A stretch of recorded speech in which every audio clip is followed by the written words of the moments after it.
Happy New Year, everyone. Welcome to 2025. Grab your drinks and bring in the new year. Cheers. Hopefully, I don't have to do that too much during the podcast, or otherwise, we might end up slurring our words. Hey, welcome back, everybody, to the Late Bloomer Actor podcast. I am David John Clark, your Late Bloomer Actor. We've just ended season 3, and you should know that. There is a test at the end of this.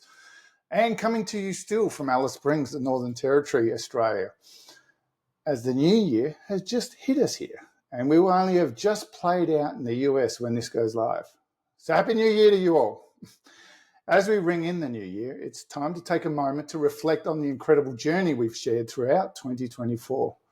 This season has been a treasure trove of insights, personal growth, and some unforgettable conversations. So grab your beverage of choice and settle in for this special episode where we're diving into the common themes, the key learnings and actions you can take away as we stride into 2025. 2025. Yes. The years are getting on and on, which is good. I get closer to retirement and full-time acting. Now, you know me, I started acting later in life, but this year reinforced that it's never too late to step into your passion. So let's get to it. I'd like to use this episode to reflect on season 3. The season was packed with diverse voices, from data scientists to acting coaches, from podcasters to performers, carving their own unique paths. We explored it all, starting with the amazing Lauren Neal in season 3, episode 8, Castability with Lauren Neal. We got an inside look at how data can be used in acting. She introduced us to the Castability app. Castability are sponsors of the show.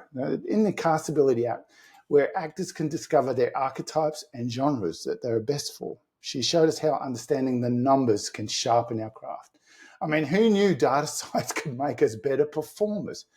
And myself, I've always been a huge fan, for want of a better word, of data, having self-taught myself in programming of spreadsheets and formula, which I have used extensively in my own budgeting, pros and cons, and also in my not so successful attempt to become a stock, options, and lastly, a foreign exchange trader. But listening to Lauren really showcased how data can be useful and certainly not boring. And I have to say, I am a user and advocate for the app Castability. They're a sponsor of my show, as I've said, because of that very reason. I would only use the sponsor if it resonated with me, or in this case, if I was a customer.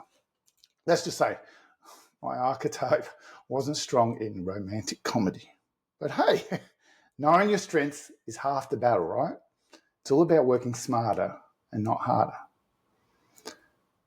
Building a community was big across the board with all my guests, and especially in my last episode where I brought in guests from all the podcast episodes that I listened to, of which some of them weren't even acting related; they were podcast related, and even there, the talk of community and storytelling was big, which that was a major insight for me and a big learning outcome, I think, for all of us.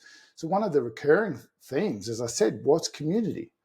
Season 3, episode 9, for example, The Right Type of Actor, where I sat down with the instructors and students from Type Talent in Adelaide.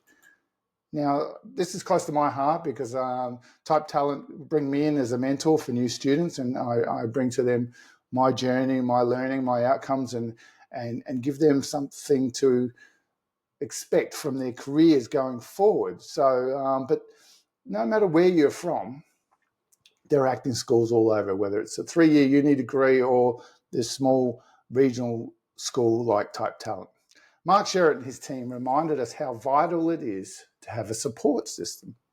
And the graduates shared their stories of stepping into the industry, proving that you're never alone when you've got your type family behind you.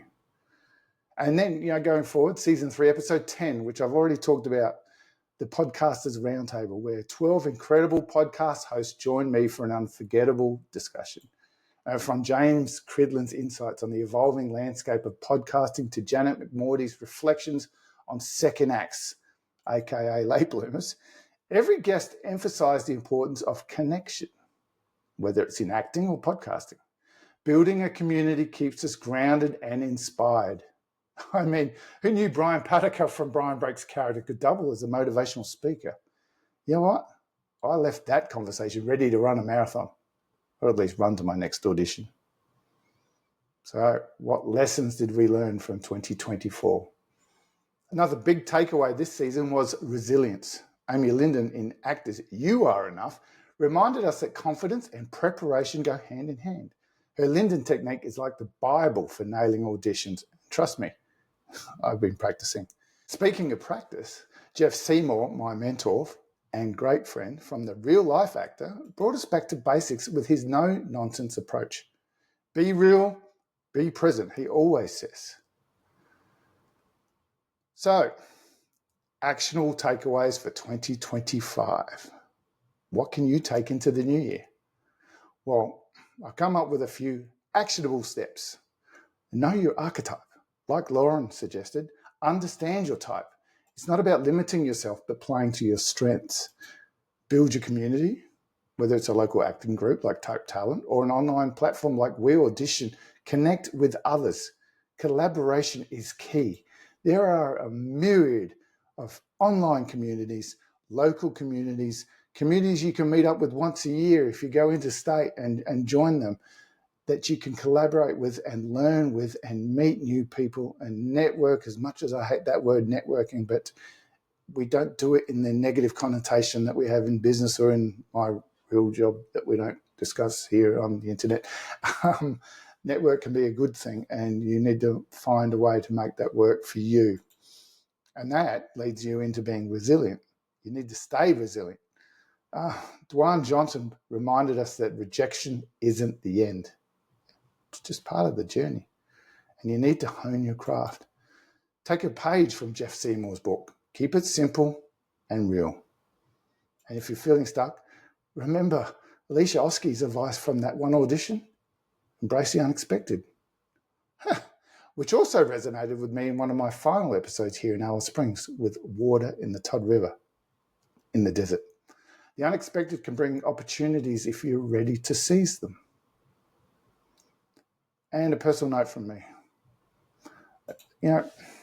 This season also made me a better actor. Whether it was reflecting on self-sabotage in the off-script episode, Strategies to Overcome Self-Sabotage in Acting, or celebrating the wins of peers like Sarah Snook during my off-script episode, The Late Bloomer Acting in Hollywood, back in January 2024, I've grown in ways I didn't anticipate. And let's not forget the unforgettable experience of interviewing Richard Roxburgh on the red carpet at the Adelaide Film Festival. Moments like these remind me of why I love this craft and why I'm doing this and why I keep pushing through. So here's to continuing the journey, guys, embracing our late blooming moments and thriving together in 2025.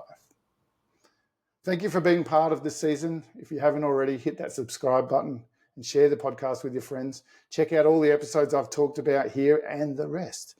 Plus, don't forget season 1 and 2 also.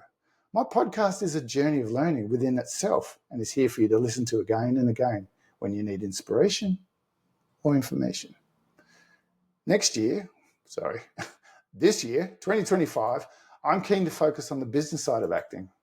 So look out for guests delving into the not so glamorous, but certainly necessary side of acting to make you a better actor and to make your journey better and clearer. So you get more auditions and more callbacks and what we're all after, more bookings. Here's wishing you a happy new year and a fantastic start to 2025. Cheers, glass of red, whatever you're having. May 2025 bring you everything that you deserve. Please make sure you hit that subscribe button and check out the link in the show notes to support the show so we can ensure this journey continues through season 4 and beyond. I really heard myself saying that in the voice of Buzz Lightyear. Did you? Well, anyway, until next time, keep blooming, keep acting, and remember, every journey is unique, but we're all in this together. Cheers, and as always, I'll see you on set, guys. Happy New Year.